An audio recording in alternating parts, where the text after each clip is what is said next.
Portugalský rodák, ktorý má na svojom konte 50, tak môžeme očakávať to práve Kodaň na tom scéne.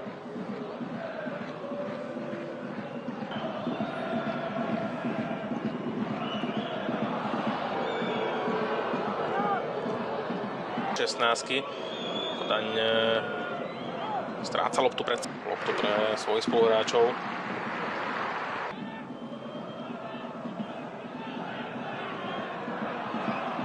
To neatraktívne, tak im to vyhovuje. Golový náskok a výhoda jedného.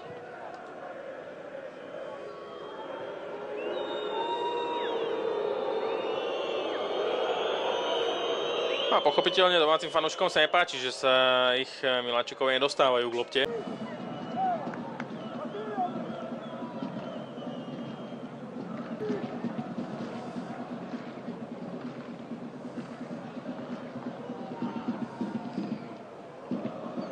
Prvého kvalifikačného kola Ligy majstrov cez luxemburský Diffardin si výrazne Krita pomohla. Potom ako v predminulej sezóne víťazil Midtjylland. Dobrý center teraz na Corneliusa, ktorý ešte bude zakončovať a tentokrát to je gól, ktorý bude platiť. V 42. minúte FC Drita, FC Kodaň 0. Uvidíme 5 nadstavných minút v prvom polčase. Ale je to pochopiteľné.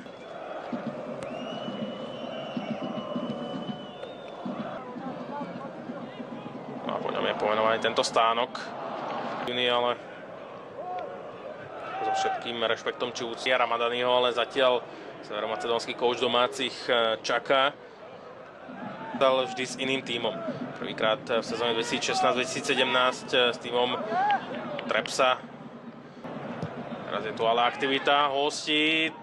Už mohlo prísť zakončiť. Po čase tak Slovan to má nadbehnuté výborne. Štvorgólový náskok. Dnes samozrejme zvyšok.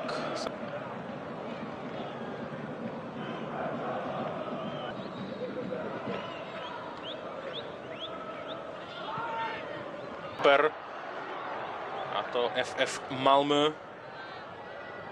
Okay.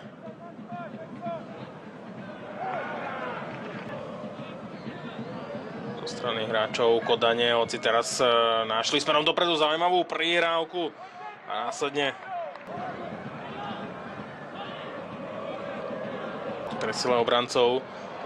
Center Ovouku taktiež Nevarsona. Jeho šikovná prihrávka do 16.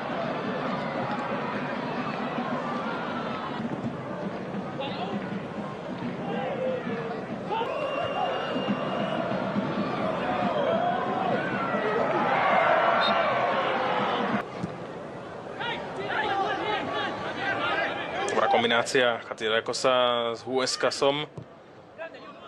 Grécky obranca odstav. Prichádza s číslom 16. 20-ročný Brazílčan Robert. 90 minút teda už za nami. V tejto chvíli preč. No a teraz už ukončuje zápas aj portugalský arbiter Miguel Nogueira. FC Drita, FC Kodaň 0-1 v